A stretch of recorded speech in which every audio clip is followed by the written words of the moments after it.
Hari ini aku mau bikin mawar apa ini ya? Meskipun ke saya Kayak burgundy ya guys ya. Mas, sampai Aku dia ordernya di bulan-bulan juga saya di situ shop-shop nggak pernah ini warna nunjukin aku burgundy. senyum lama gitu. Sama saya baik-baik aja Kita bikin hubungannya. yang harga 50.000. Meski sekilas kalau saya lihat kan Ya ini aku kelihatan sih sambil mana gambar. maksudnya orangnya memang kelihatan kayak ngebatu gitu loh, kayak orang tega gitu loh.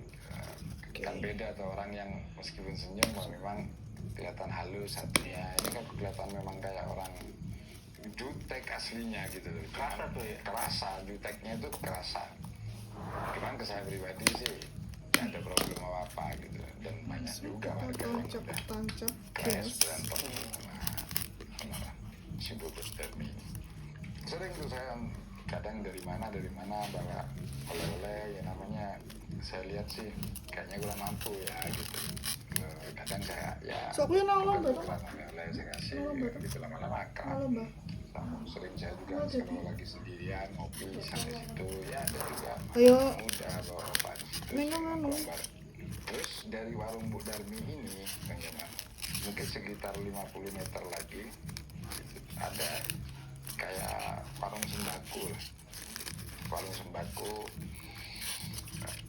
Jadi warung sembako ini punyanya salah satu Pak Haji ya, yang sering jaga tuh Bu Hajinya.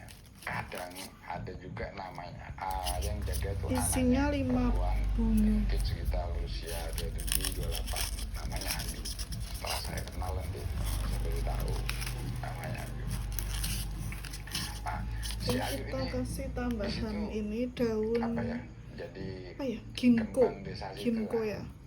Warna Jadi gold. sering anak muda yang nongkrong di warung budar gitu Kita tambah ini. kayak nunjukin tertarik sama si Ayu dan gitu. Belakang. Jadi orang-orang yang anak-anak yang nongkrong di warung Seperti budar ini. di kadang ya bawa bapaknya juga. Kalau Memang makin sosok Ayu cantik ini kita cantik, Mas, kasih apa ya? jadi rambutnya panjang Kupu gitu. kali ya. Terus cakep-cakep Kita orang cari Jawa yang kupu mancung dulu. gitu lah. Hitam, rambutnya Kupunya panjang, di sini, mantap, kita banyak cari gitu. dulu. Kelihatan pendiam gitu. Oh ya. Mudah-mudahan tidak ditonton istri saya. Apa ini aja ini cakep. Kalau ditonton Ini ada wait, kita kasih viewernya ini. saya yang Tapi pernah. kan itu masa lalu ya. Oh iya, Masa lalu. Lama-lama kadang istri saya juga kalau mau belanja kayak sembako, beras apa itu ke warungnya Bu Haji itu. Mungkin sudah 2 bulan di sana itu. Istri ini juga lama-lama akrab sama Bu Haji itu. Terus saya tahu juga istri nyimpen nomornya si Ayu. Saya nggak ada pikiran apa-apa Mas. Jadi termasuk tipe faithful father gitu lah. Bakal cocok. Ternyata masa lalunya si Ayu ini dia itu kan punya anak umur 4 tahun. Dia sama suaminya itu Ibu Hajinya ini orang mampu kan. Dia sama suaminya itu sering disiksa KDRT kan. Terus suaminya nggak kerja, suka mabuk juga, terus main judi juga. Jadi kayak agak trauma sama laki-laki si Ayu ini gitu. Udah selesai, saya sering beli ke situ pagi itu ya nggak ada pikiran apa-apa sih saya sama si Ayu itu, cuman ya cakep gitu aja, maksudnya di pikiran tuh nggak ada terus gimana ngedeketin, nggak ada sama sekali gitu aja. Meskipun anak-anak tuh yang di situ suka ngomongin, saya nggak pernah nimbrung urusan itu sebenarnya. Seiringnya waktu saya tuh kalau karena mungkin nggak pernah ganjen sama si Ayu ini kalau datang ke warungnya gitu. Jadi lama-lama dari Ayu itu malu, setiap saya datang tuh kayak interest gitu, ketawa, lebih banyak nanya mau kemana biasanya. Sosoknya itu Berasa beda nih Om ya. Sikapnya ya. sikapnya gitu. Udah saya tuh biasa aja, saya anggap ramah kan gitu. Udah mungkin sebulan setelah itu, setelah mulai ya, akrab kan. Yang saya heran tuh Mas, jadi setiap malam tuh mungkin kalau saya bilang saya kategorikan setiap di atas 12 itu kali ya. Jadi setiap malam itu saya tahu-tahu itu suka mimpi si Ayu ini. Jadi malam tuh selalu hampir tiap malam tuh jadi mimpi jalan kayak gini gitu. Setiap bangun pagi itu jadi kayak keinget gitu Mas, kayak ada apa ya, kayak ada perasaan seneng dari mimpi itu. Yang tadinya saya jalan cuek gitu, cuman kalau perlu beli rokok atau apa sambil mau berangkat kerja itu ke situ. Malah jadi kalau lewat, kalau bukan Ayu yang jaga, ibunya malah kayak kecewa gitu loh. Iya. Jadi ada sedikit kecewa tuh kalau sudah ibunya yang jaga. Saya mulai bertanya tuh dalam hati, ini kenapa gitu, sama diri saya tuh kenapa, tadinya nggak ada pikiran apa-apa kan gitu. Mulai lama-lama mas, mulai akrab, judulnya sih berteman. Ya, bahasa halusnya kan gitu. Iya. Mulai makan, mulai keluar gitu. Dan sempat ada harga situ yang ngeliat tuh, pernah ketemu saya jalan sama Ayu gitu, negor saya tuh sedikit heran gitu. Kok baru ngelihat, maksudnya terakhir jadi janda itu baru ngelihat dia jalan aja waktu itu, cuman saya waktu itu. Oh, jadi posisinya statusnya Ayu udah janda gitu. Yang saya aneh lagi waktu itu kan, lama kelamaan kan saya dulu kan dari tahun kali itu awalnya dari hati itu saya bilang juga nama saya ketiduran gitu ya. Terus mungkin dia maksudnya mau miss call gitu ya, gambarnya keluar mas. Di situ istri ngeliat fotonya loh gitu loh, baru curigaan, malam berantem. Akhirnya saya ngakuin berteman gitu. Cuman yang lebih aneh lagi mas gitu, saya merasa ada perubahan dalam diri saya gitu. Waktu istri bilang nggak perlu berteman gitu ya, harusnya ya kita sebagai suami apalagi nikah udah berapa tahun punya anak kan, udah lah daripada tengkar kan saya iyain aja sama saya sampai teman. Ini anehnya saya justru pertama kali saya ngelanggar gitu, ngelawan ibarat kata nggak mau, saya tetap mau berteman gitu loh. Jadi kekeh banget gitu loh kayaknya. Kadang saya pikir kenapa sih diri saya ini gitu loh, kok kebangetan nih sama si Ayu ini. Sering kali saya berteman sama orang cakep, ini itu nggak gininya gitu.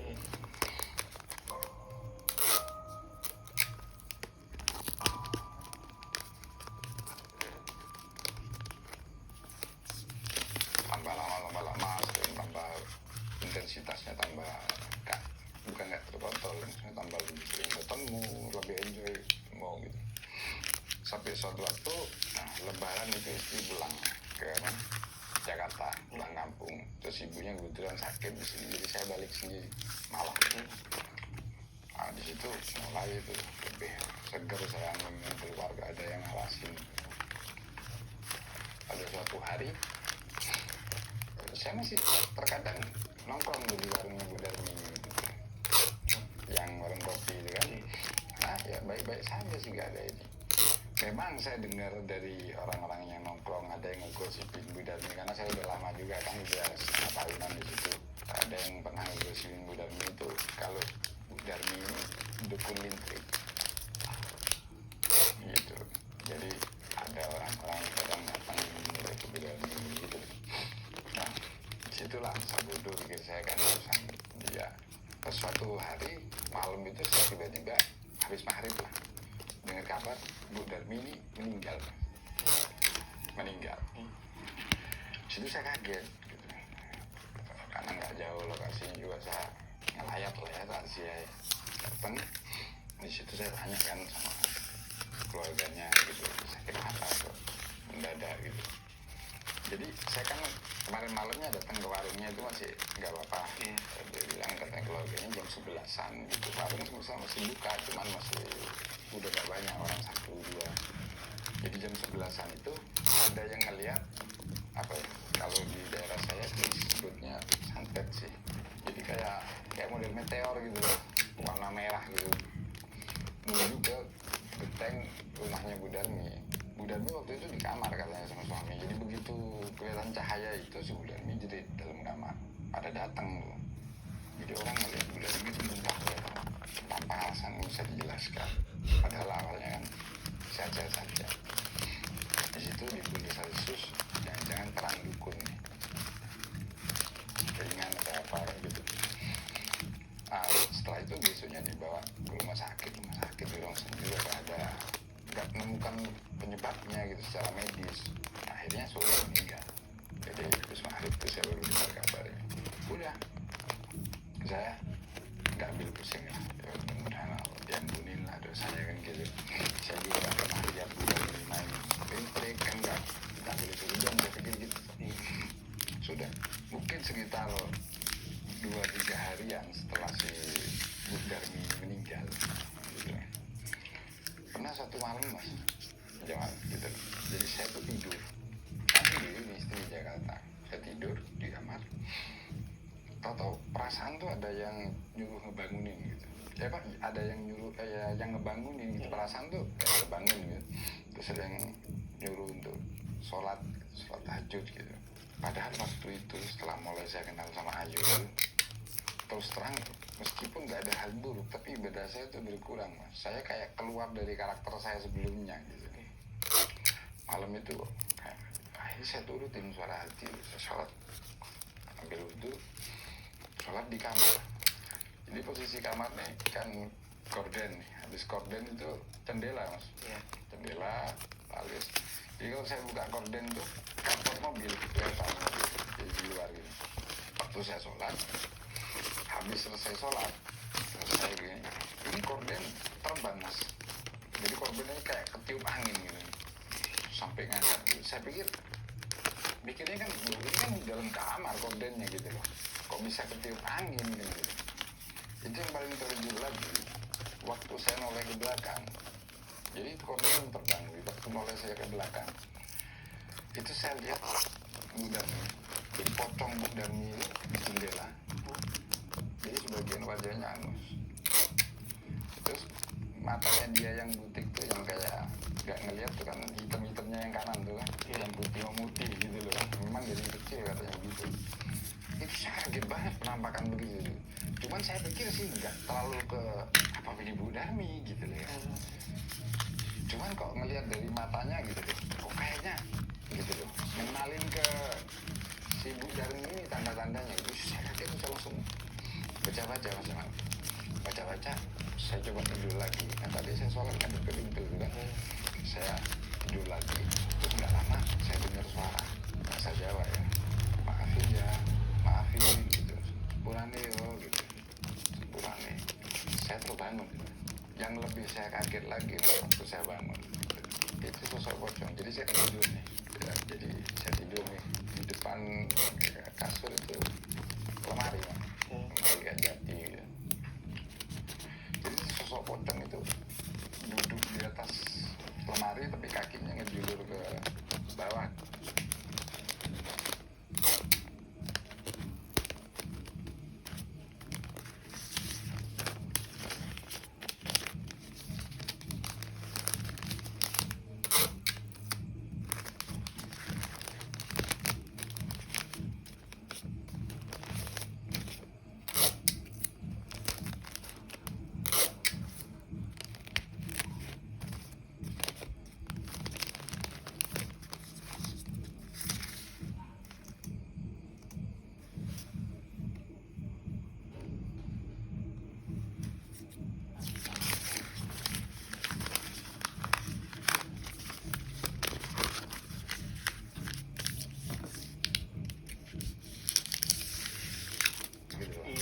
Di atas kamar.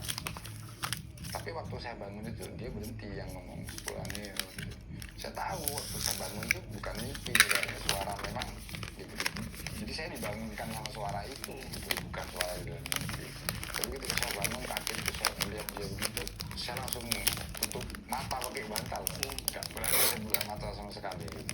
Udah nggak bersuara aja itu sampai pagi saya berusaha untuk nggak buka gitu. Itu sosok pocongnya sama Yang tadi saya lihat yang hangus sebelah, terus yang nggak hangus itu matanya butik seperti Alkohol bikin perih. Detergent diformulasi tanpa alkohol. 4-in-1 lengkap perawatan luka tanpa alkohol, tanpa perih. Membersihkan, mensterilkan, melindungi, merawat dari kuman penyebab infeksi. Detergent, Ladies Detergent Worms.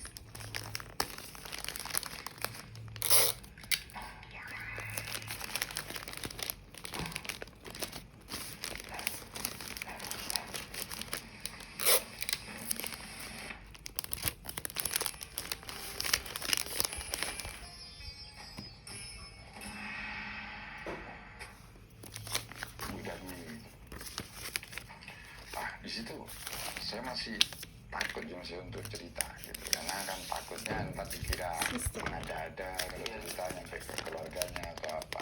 Saya milih diem, saya milih lebih datang, mungkin milih untuk main lagi lah ke warungnya gitu kan. Saya pikir sama tahunnya main ke warungnya kan gitu, si sosok ini malah gak datang gitu kan. Iya ya, udah nggak digangguin lagi. Udah gak digangguin, saya datang ke warungnya. Jadi ada beberapa orang memang mulai selain di warung itu, jadi depan toko aja itu ada ini kayak pos ronda gitu. Itu biasanya lebih didominasi yang sudah umur 35 tahun ke atas gitu. Jadi saya juga sering ngomong di situ. Jadi warga itu mulai tuh, jadi sama-sama takut mau ngomong langsung gitu, karena takutnya pihak warga, keluarganya ntar merasa kita mengada-ada gitu. Jadi banyak orang yang diketok pintunya gitu. Dan yang saya perhatikan dari yang cerita itu, jadi kebanyakan diketok pintunya gitu sama ngomong sepurane maafin ya gitu, maafin. Itu justru orang-orang yang kayaknya yang saya lihat dari rekodnya itu pernah crash atau pernah musuhan sama Bu Darmi gitu. Cuma saya kan bingungnya, saya pribadi pernah Kasih musuhan apa stiker kan dulu, gitu. Chris. Pun baik-baik saja sampai Seperti terakhir ya kan. Biasanya pernah berantem tuh sama Bu Darmi, bisa kan nih bulan nih gitu. Tapi kalau yang nggak pernah ada masalah sama Bu Darmi, paling pernah lihat sosoknya dia di pocong gitu. Kenapa ya? Juga ada yang lihat, jadi sosok Bu Darmi ini kan udah seperti yang saya ceritakan tadi mas. Meskipun ramah tamah ke saya gitu loh, tapi wajahnya meskipun dia senyum tuh tiap harinya ngomong, saya kayaknya bisa ngerasain hatinya tuh tulis gitu. Maksudnya hatinya tuh nggak ada apa ya, karena ada orang yang memang hatinya kelihatan polos. Jadi meskipun senyum itu kayaknya memang batu gitu, hatinya tuh benar-benar gitu. Ada warga juga yang ngelihat sosok Bu Darmi ini gitu. Bu Darmi cuman dengan rambut yang acak-acakan gitu. Oh, bukan bentuk pocong. Bukan. Jadi ada yang lihat seperti itu. Udah. Tapi waktu warga-warga yang lagi ngobrolin begitu, saya milih lebih nggak ikut nambahin cerita lah. Karena di situ kan pedesaan kadang kita nggak cerita jadi bilang cerita kan gitu kan. Karena hubungan saya baik sama keluarganya. Setelah beberapa hari ada juga kejadian.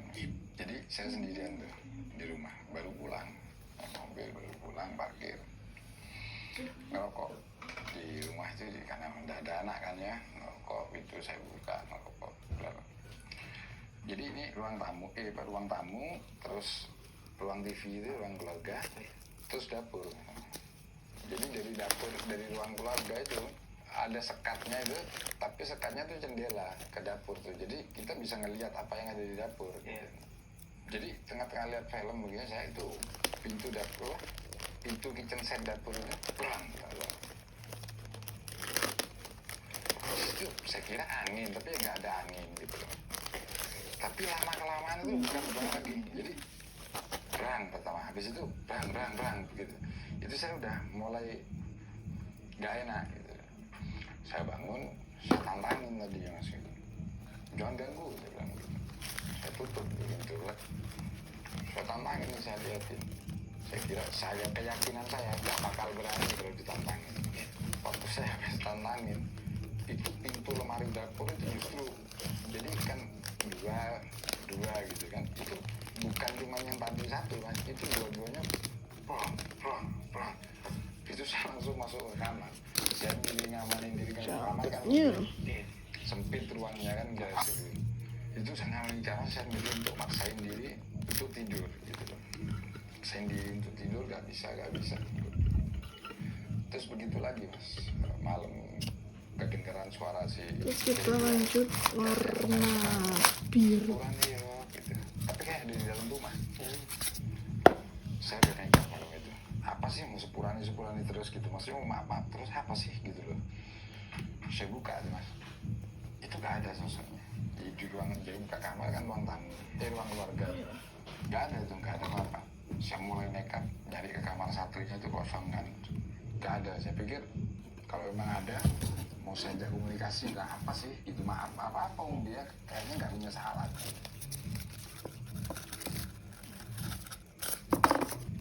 Saya milih nyari ke dapur gitu, saya pikir di lemari atau apa saja. Waktu itu tekad mau nanyain sosok ini, itu benar-benar gak ada gitu. Tapi saya masih dengar suaranya gitu. Ini dari mana sih arahnya gitu. Jadi di dapur itu, di atas dapur kayak ada lubang angin. Terus ada kawat lamnya gitu, lucu-lucu. Waktu saya udah nyampe dapur, masih kedengar suara itu. Kok iseng setiap lokasi udah saya jelajahin nggak ada kan gitu loh. Saya milih noleh ke atas gitu. Sosok itu mas, jadi pocong itu cuma wajahnya doang yang nongol di lubang lubang angin yang di atap gitu loh. Jadi suara tuh dari situ. Tadi yang saya nekat karena tempatnya yang nggak disangka-sangka munculnya, itu saya jadi bener-bener keluar mas, kabur bener-bener dari rumah itu, naik mobil saya milih ke ini tadinya apa namanya, ada kan stadion di Malang itu kan situ agak rame, saya tidur di sini di dalam mobil karena kalau deket situ takut masih ngejar lah pikiran saya kan waktu itu.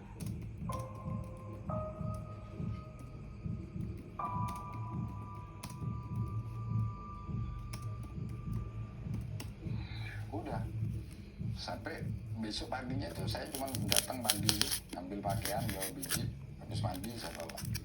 Jadi saya malah nggak takut di rumah gitu loh. Jadi memang rumahnya itu karena memang rumahnya sepi ya, rumahnya nggak terlalu banyak gitu. Tetangganya juga masih banyak yang kosong gitu.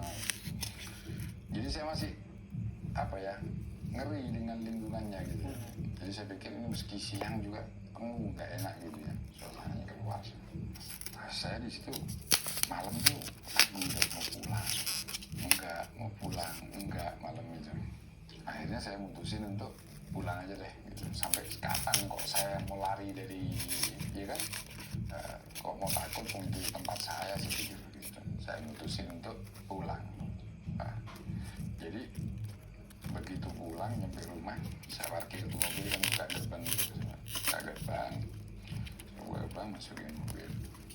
Udah, cuman sengaja gerbang itu udah saya gembok mas, karena saya masih takut gitu, takut masih namanya orang panik kan. Cuman saya yakin harus ngelawan nih, saya pikir gitu. Minimal saya budek-budekin kayak apa kayak gitu, yang penting jalan keluar lah dari rumah gitu. Begitu masuk saya buka pintu, kunci pintu, masuk ruang tamu. Begitu masuk ke ruang keluarga mas, kan luas tuh, ada TV gitu, nggak ada kursinya, saya pakai karpet. Begitu masuk ke ruang keluarga, itu rumah kan saya kunci, nggak ada orang lagi selain saya. Mas Jamal tahu, saya lihat itu ada kartu listrik itu di lantai di depan TV itu berceceran. Jadi kayak ada orangnya habis main listrik. Di situ sempat ada 2-3 kartu yang kayak ngegeser gitu mas. Itu malam itu saya milih lari. Jadi mungkin saking kelamaan kalau naik mobil saya lari. Tempat yang saya pilih untuk lari justru rumahnya Bu Darmi itu. Saya langsung ke warungnya si Bu Darminya itu.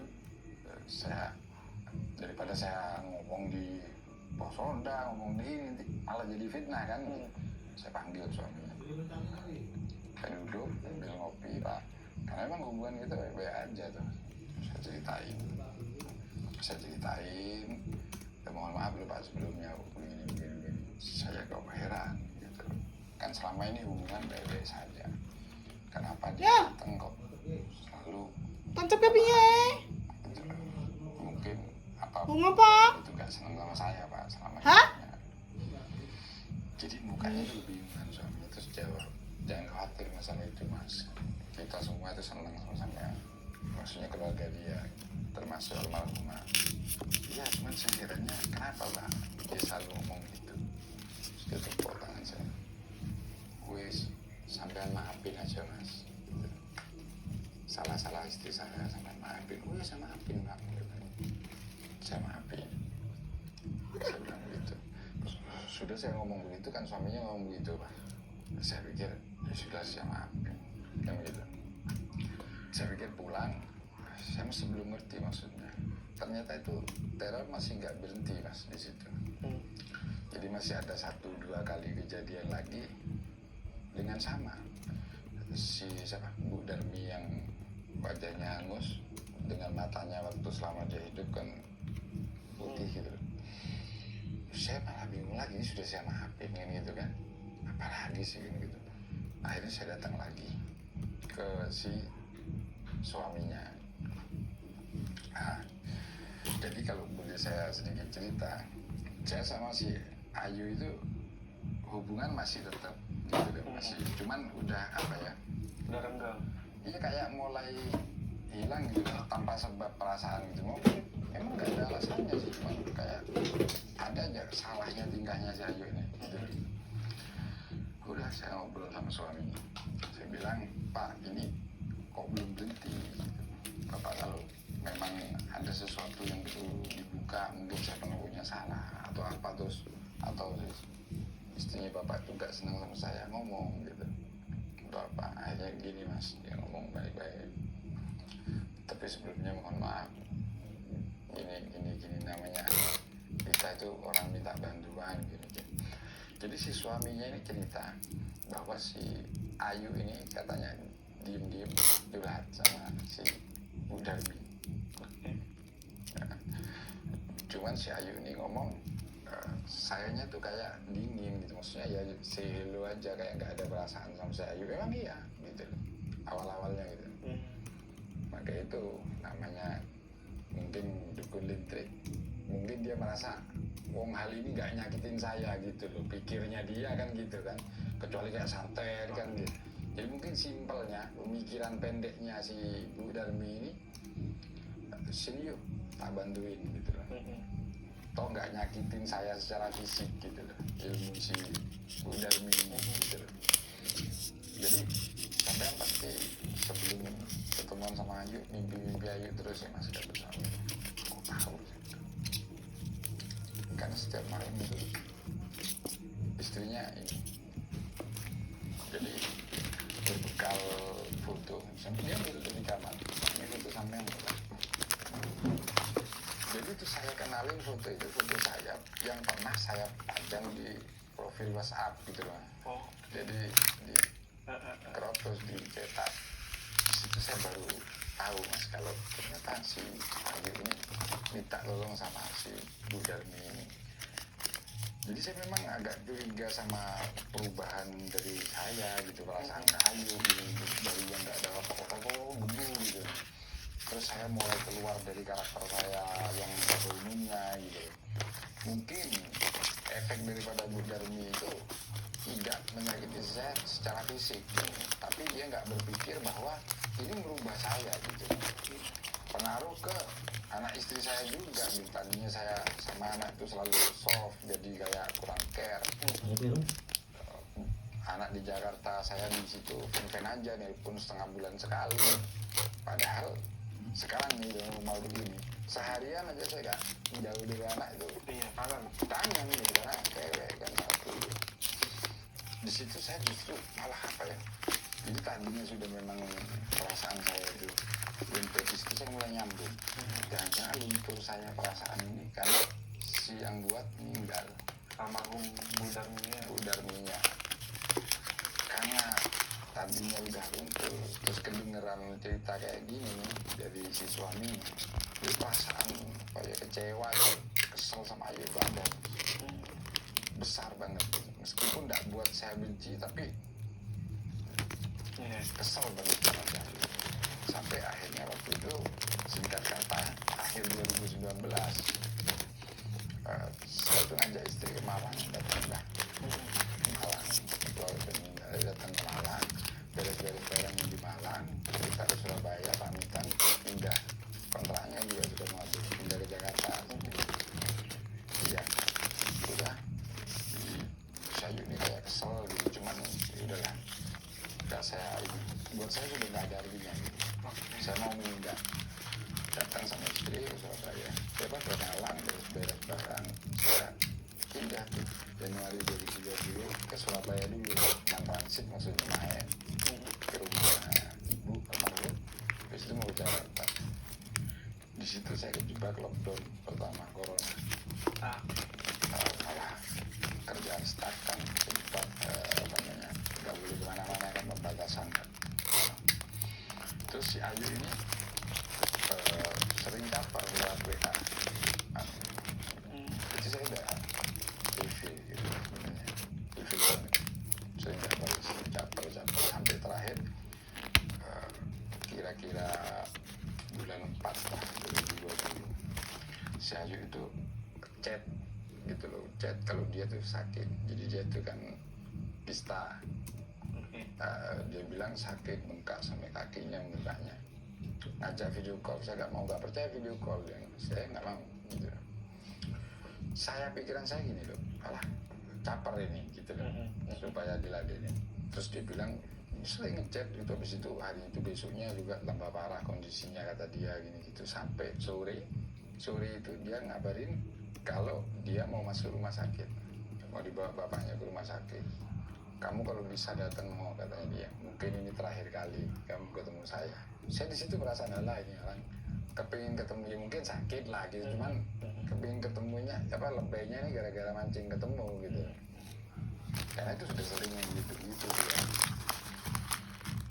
Mungkin ini aku terakhir kali ya, ketemu kamu gitu, kepingin ngeliat terakhir, maafin kalau sampai saya nggak ada ini gitu ya. Saya kira masih balas gitu. Alah, karena saya nggak percaya. Udah sana berobat dulu gitu. Udah suruh itu. Saya yakin saya ini sakit, cuma nggak separah yang dia ceritain. Ternyata dia malam sekitar jam 11-an dia ngirim foto selfie, dia tiduran di tempat tidur rumah sakit gitu. Ini aku tidur di rumah sakit sama pakai masker. Udah dikirim saya malah baca doang, nggak saya hirauin. Malam itu udah itu aja terakhir, terus saya main game hari itu sampai pagi karena nggak ada kerjaan.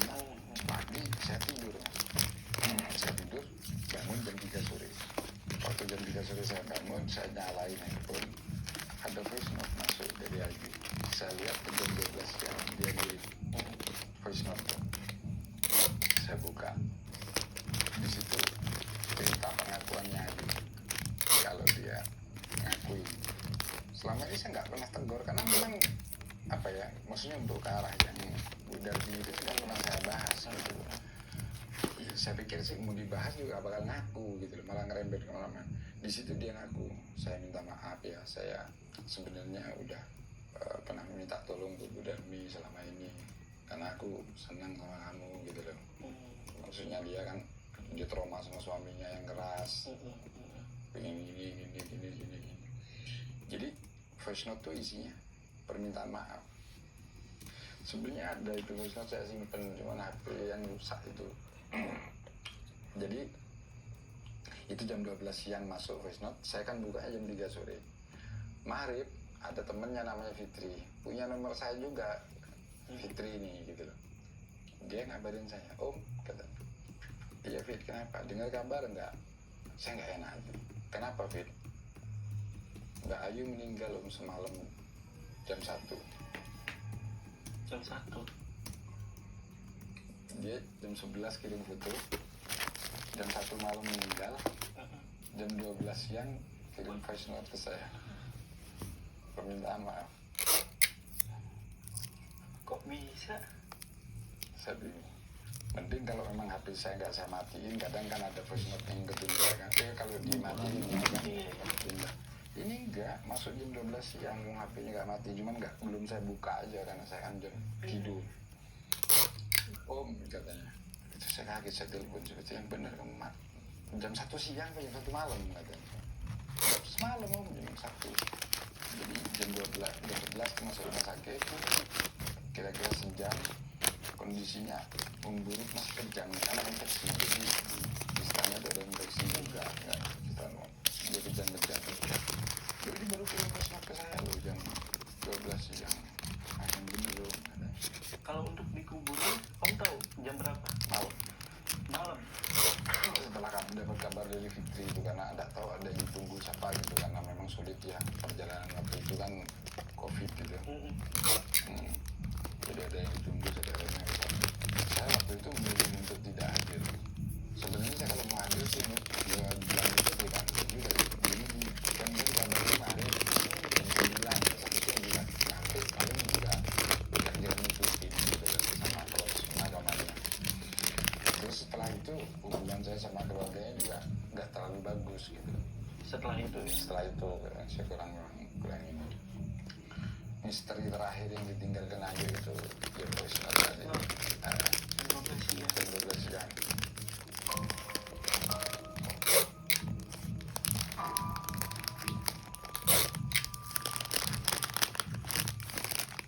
Sama besok malamnya itu, jadi ada satu misteri lagi yang cuma ini yang tentang Ayu.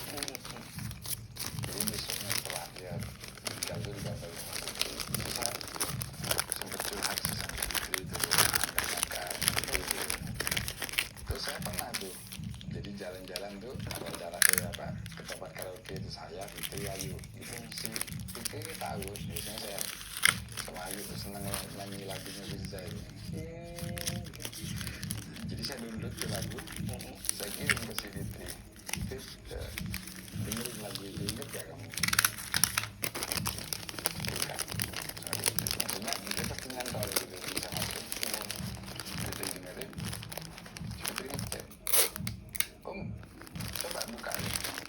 Apa aku yang salah denger itu kok gua suaranya? Saya sebelum kirim ke Fitri, saya putar juga ada tuh. Akhirnya habis Fitri ngomong gitu, saya dengerin bener. Jadi berapa detik setelah lagu itu ada dua suara. Jadi saya kenalin itu suaranya Ayu. Ada dua suara. Jadi ada suara asli kan? Iya. Oh. Sebenarnya ada suara Om sama suara. Jadi suara Firza sama suara almarhumah Ayu.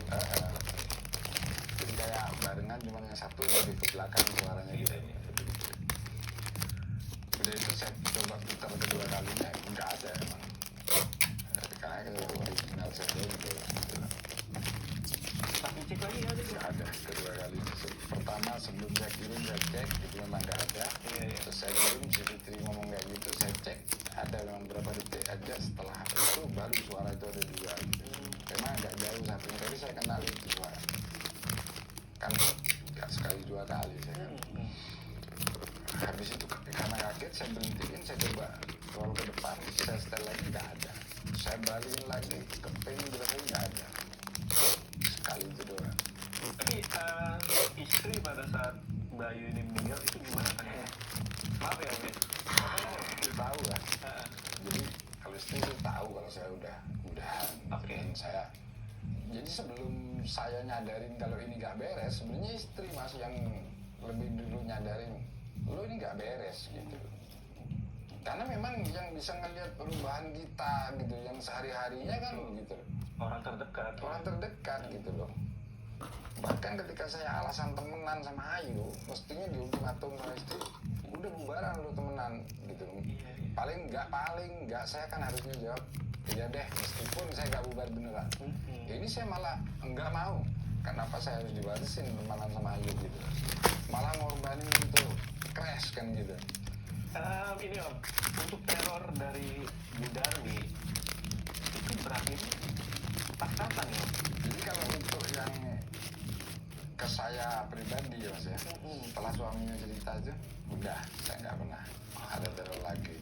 Tapi kalau untuk ke yang lain, karena setelah itu saya nggak terlalu, memang awalnya kan saya kerja, memang kerja saya di luar, mulai gumul di sekitar situ itu, karena saya kan tambah deket sama si Ayu tuh malah ngegumul di situ kan, duduk sama bapak-bapak.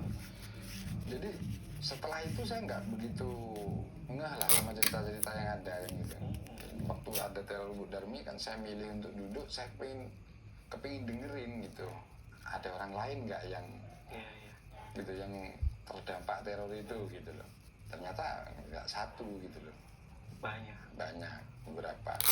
Jadi setelah itu memang nggak ke saya pribadi nggak.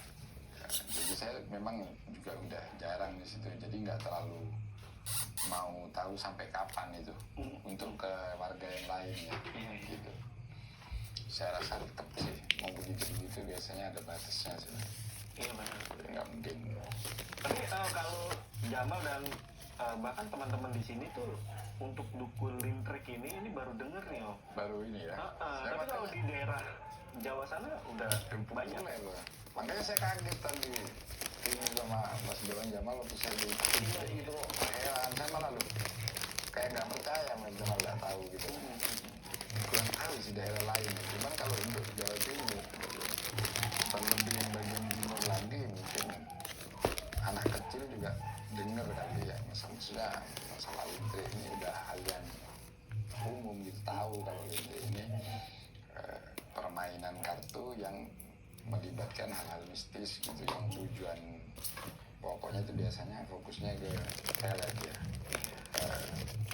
Pelet, apalagi saya kan asli dari Bondowoso gitu, jadi masa kecil di situ banyak dengar mas cara kerja itu gitu loh, meskipun nggak pernah lihat secara langsung gitu orang Ayu, cuman kan banyak Iya.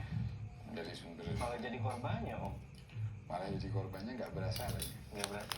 Karena mungkin Ayu itu tadi Iya. terlalu cantik, jadi maksudnya kayak nggak sadar, kayak kita murni aja gitu loh, jangan-jangan gue nih memang gitu kan. Iya benar. Oh ini nggak jelek nggak apa kan gitu, cakep juga, makanya ketutupnya di situ gitu. Saya kira ini murni saya aja yang